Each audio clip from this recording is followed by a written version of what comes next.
laisser Marguerite se présenter et puis après, on rentrera dans le vif du sujet. Et de nouveau, pardon, mais je laisse quand même Marguerite se présenter parce que je laisse Marguerite se présenter. Bonjour à tous, je m'appelle Marguerite, je suis ravie d'être avec vous aujourd'hui. Je m'occupe des projets d'apprentissage digital chez Cartoon Base. Voilà. Et moi, c'est Martin, je suis graphiste de formation et je fais du dessin depuis tout petit et je suis un des cofondateurs et maintenant le directeur de création de Cartoon Base. Voilà. Je vais commencer par une citation d'un réac qui me plaît beaucoup, qui dit que communiquer, c'était mieux avant. Alors c'est vrai qu'avant, si on parle d'un pot de confiture, alors qu'on parle d'un pot de confiture, vous avez vu à la conférence précédente qu'on parle d'un pot de confiture ou qu'on parle d'un sujet d'e-learning ou qu'on parle d'une campagne, c'est plus ou moins la même chose, c'est la perception. Il suffisait de dire que c'était le moins cher, ou alors c'était le seul qui était disponible dans les rayons. Et maintenant, avec le même pot de confiture, il y a tellement de choses à dire. Il faut dire d'où viennent les fraises, il faut expliquer qui est le producteur, il faut parler du Nutri-Score, il faut dire que c'est végétarien, voire vegan. Il y a tellement de choses qu'on peut dire sur le même pot de confiture. Et puis il faut dire que ça devient de Wépion. Je ne sais pas si vous l'avez entendu à mon accent, mais je suis belge, donc un peu de Cocorico version belge. Les fraises de Wépion, c'est les meilleures. Voilà, comme ça, c'est dit. Si on prend le téléphone, c'est un peu la même histoire. 1900, c'est 2 pots de yaourt avec un fil entre les deux, plus ou moins. Hein. Le concept est relativement simple. Alors on peut rentrer dans les détails, évidemment. En 2000, c'est plus ou moins la même chose, mais sans fil. Et maintenant, il y a tellement de choses qu'on peut dire autour du smartphone. C'est tellement devenu central dans nos vies qu'il y a énormément de sujets à raconter autour d'un simple objet, en fait, comme un téléphone qui a pris une place centrale. Et donc, en fait, nous, ce qu'on dit, c'est que communiquer, c'est expliquer. C'est une autre citation très célèbre de Fred et Jamy. C'est pas sorcier. J'imagine que vous connaissez. Pour les boomers dans la salle, dont je fais partie. En fait, quand vous devez expliquer, on a touché ça pour ceux qui étaient là à la séance précédente, quand vous voulez communiquer quelque chose de manière effective, en touchant les émotions, le mieux c'est de raconter une histoire. Ça vous va permettre d'ajouter énormément de détails, de donner du contexte, d'amener les gens vraiment là où vous voulez les amener, sans pour autant rendre le contenu soporifique. Donc ça, c'est vraiment un outil excellent. Et donc, on l'avait déjà présenté, Marguerite va le représenter plus en détail. Pour ça, on s'est basé sur le Pixar Pitch qui a été développé. Ça existe depuis toujours. Hein, c'est en fait la structure narrative d'une histoire. Nous, on a pris la version de Pixar parce que, pour ceux qui viennent d'arriver, on est fan de Pixar. On trouve que c'est les meilleurs en storytelling au monde. C'est vraiment pour nous une inspiration incroyable. Et donc, c'est comment est-ce qu'on va réussir à structurer n'importe quel contenu. Ça peut être votre histoire personnelle, ça peut être un projet sur lequel vous travaillez, ça peut être une idée de business, peu importe, mais à la manière d'une histoire. Marguerite, je te passe la main et je te passe le magnifique outil pour passer au slide. Merci beaucoup. Je vais voir si ça fonctionne d'abord. Ah voilà. Donc, en effet, communiquer, c'est expliquer et c'est raconter des histoires. C'est quand même, depuis toujours, la manière la plus efficace de faire passer des connaissances. Depuis toujours, on raconte des histoires, on raconte des légendes, et c'est ce qui constitue aujourd'hui ce qu'on sait, ce qui fait qu'on est une société, ce qui fait qu'on échange et qu'on a les mêmes codes. Et dans une entreprise, c'est pareil. Et donc, on a avantage à influencer ces codes, à les créer, à les raconter et en prendre le contrôle. Donc, comme disait Martin, on utilise la méthode de ceux qu'on admire le plus dans les récits, c'est-à-dire Pixar. On a parlé de Disney tout à l'heure, mais on est des grands fans des deux. Toute bonne histoire commence, d'après eux, par « Il était une fois ». On commence par planter le décor, expliquer un contexte. Ensuite, un jour, un élément perturbateur, un événement qui va changer les choses et créer un conflit. À cause de ça, on peut avoir une série de rebondissements et éventuellement une résolution, jusqu'à ce qu'on puisse enfin se projeter dans un futur et créer une conclusion. Concrètement, vous connaissez sans doute l'histoire de Nemo. On va la parcourir ensemble à travers le Pixar Pitch. Donc, il était une fois un poisson veuf nommé Marlin, qui était extrêmement protecteur envers son unique fils, Nemo. Un jour, dans un acte de défiance, Nemo ignore les avertissements de son père et nage en direction du large.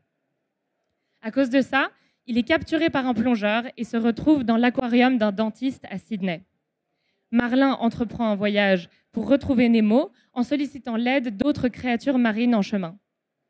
Jusqu'à ce que Marlin et Nemo se retrouvent, se réunissent et apprennent que l'amour nécessite de la confiance.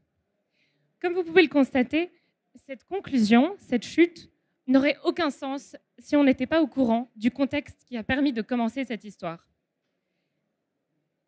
Et très souvent, et ça a été d'ailleurs le début de nombreuses conversations captivantes durant ces 2 jours de conférence, très souvent, on commence une discussion, que ce soit pour créer une formation ou pour n'importe quel projet, on commence une discussion sur un briefing autour d'une solution.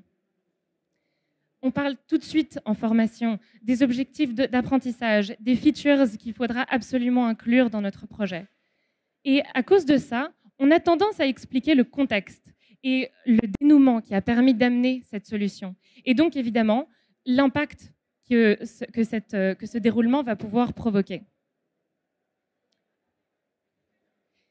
Si on prend un exemple d'une formation qu'on a réalisée récemment, un de nos clients est venu nous voir avec c'est un client qui représente un réseau de 6000 entreprises à caractère social avec des équipes concentrées sur leurs missions respectives. Un jour, elles doivent s'adapter au monde digital et changer leur manière de travailler. Ici, je pense que c'est un événement perturbateur qui peut concerner une grande population. À cause de ça, de la réticence apparaît et les équipes se polarisent. On entre dans les rebondissements. Certaines personnes se sentent abandonnées et ne comprennent pas pourquoi il faut changer. On développe une carte qui permet de visualiser le chemin à parcourir pour qu'elles comprennent qu'elles font partie d'un tout. Et grâce à ça, chaque équipe, chaque personne est embarquée, motivée et comprend son rôle à jouer pour réaliser la vision. Alors, je vais vous expliquer, on va passer à une version visuelle de cette histoire maintenant. Nos 6000 entreprises à caractère sociaux peuvent être représentées dans ce village. Tout le monde se connaît. Chaque département est accroché à un autre. Ils ont un système, un fonctionnement, probablement des méthodes traditionnelles. Et surtout, ils sont centrés sur l'humain. C'est quelque chose qu'ils valorisent énormément. Apparaît un enjeu, un défi, quelque chose qui va perturber leur quotidien et qui peut paraître insurmontable à un village, une organisation qui a toujours fonctionné de la même manière. Et donc, à cause de cette...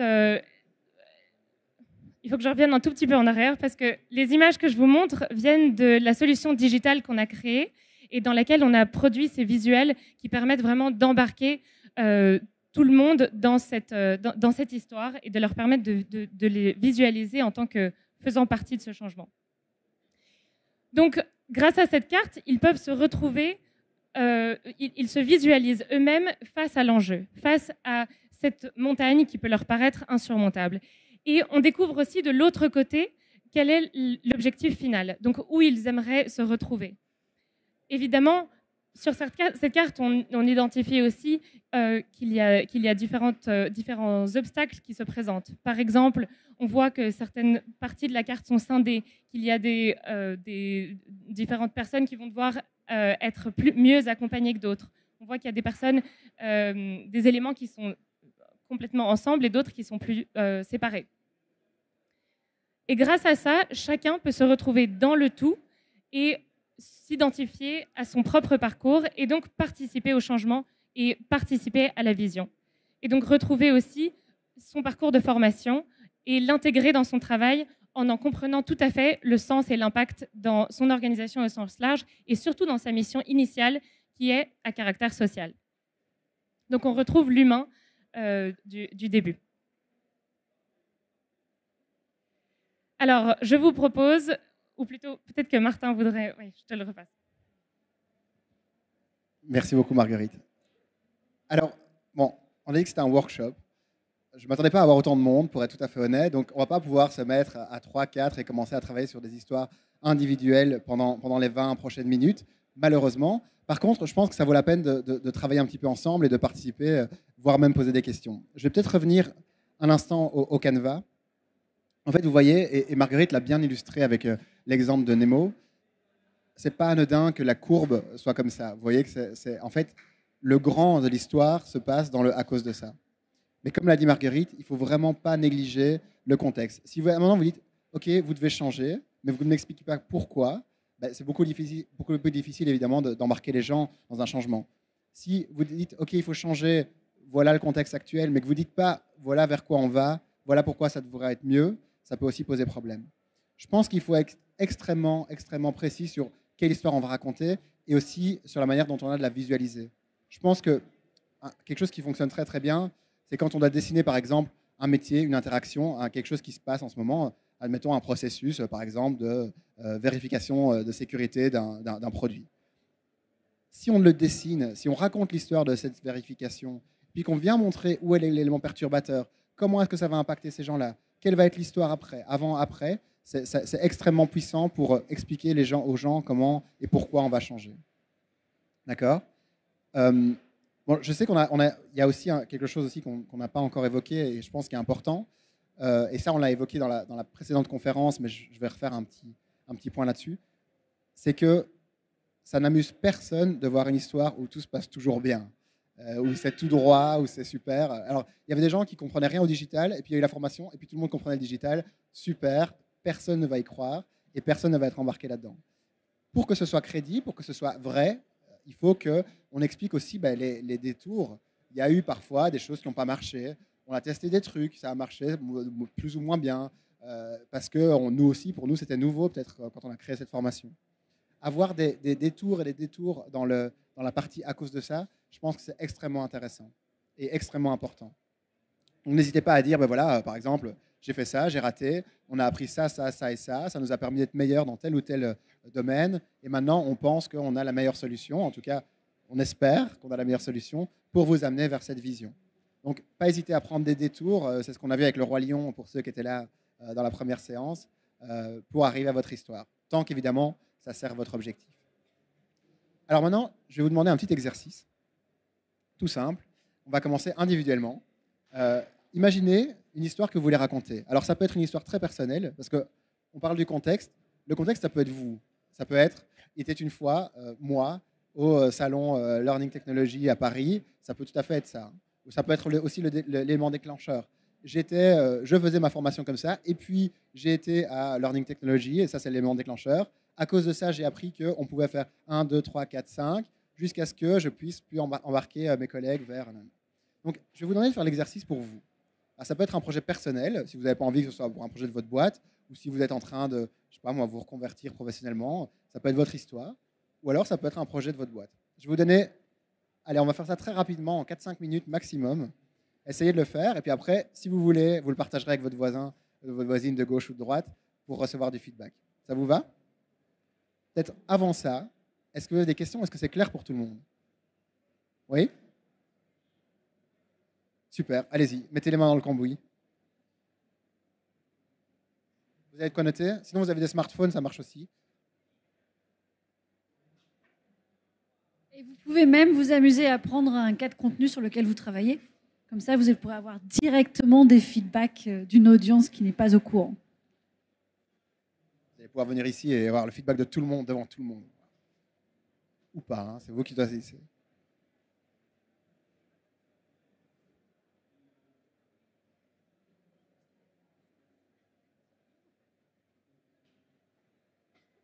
On n'a pas dit que ça allait être facile. Hein. C'est rude. Non, ça c'est une histoire de perception. C'est facile, ça fait juste un peu réfléchir.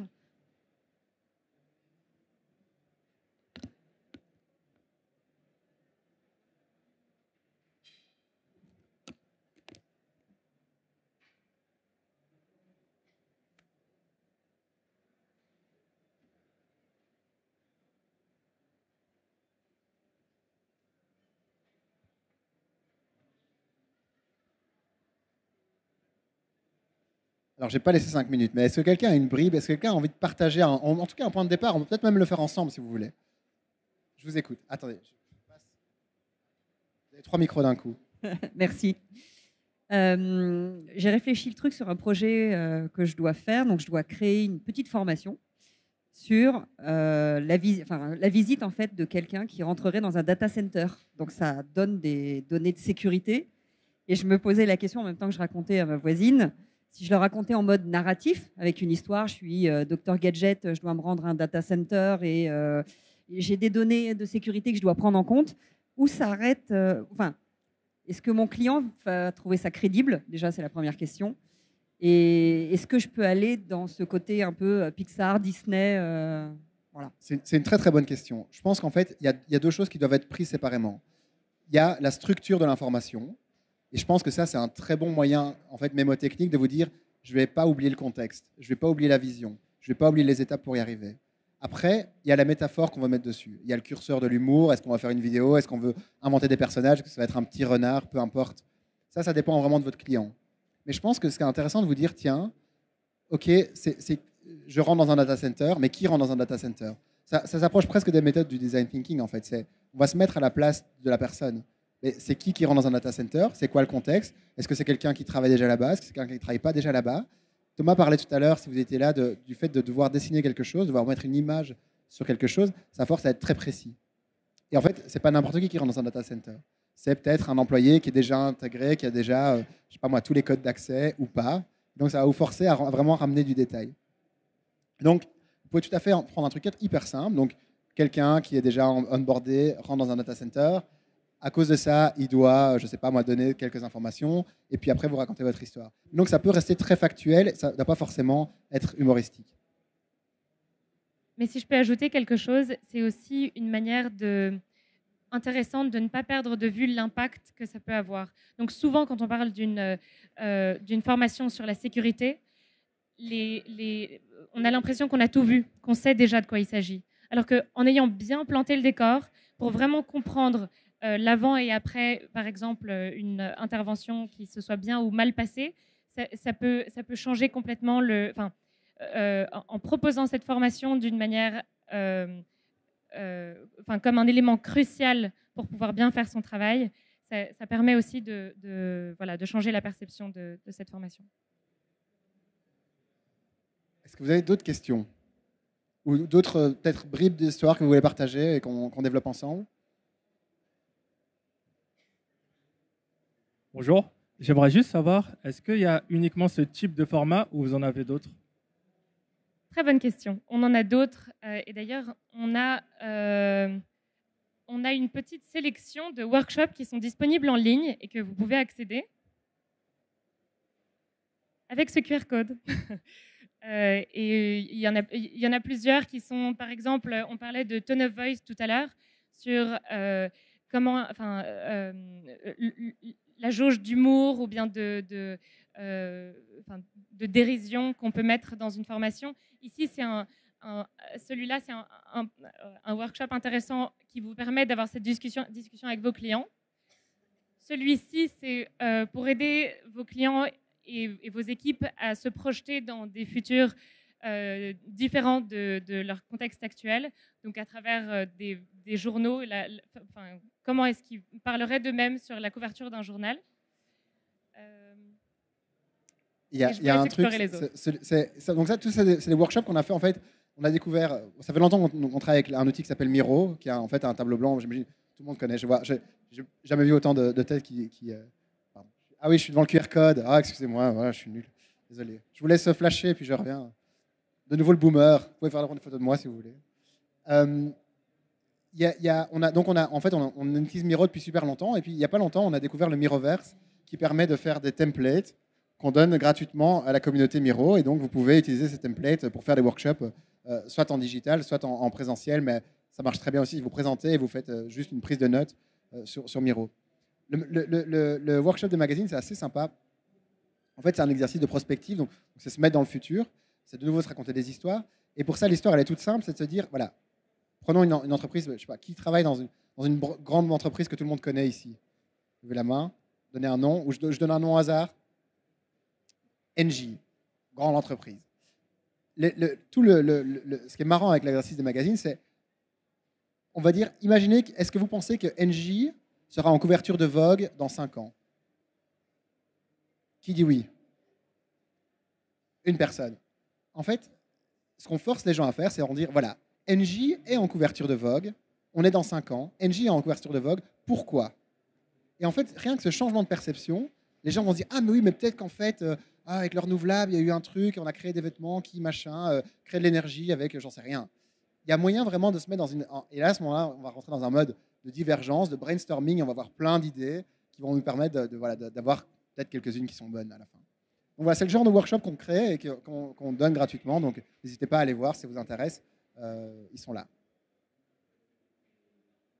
Est-ce que vous avez d'autres questions? Non? Mais génial, je pense que tout le monde a gagné 10 minutes dans sa vie. 10 minutes ou... Non, mais un peu moins de 10 minutes. Merci 1000 fois d'avoir participé. Il y a notre stand qui est juste là-bas, donc n'hésitez pas à venir le voir.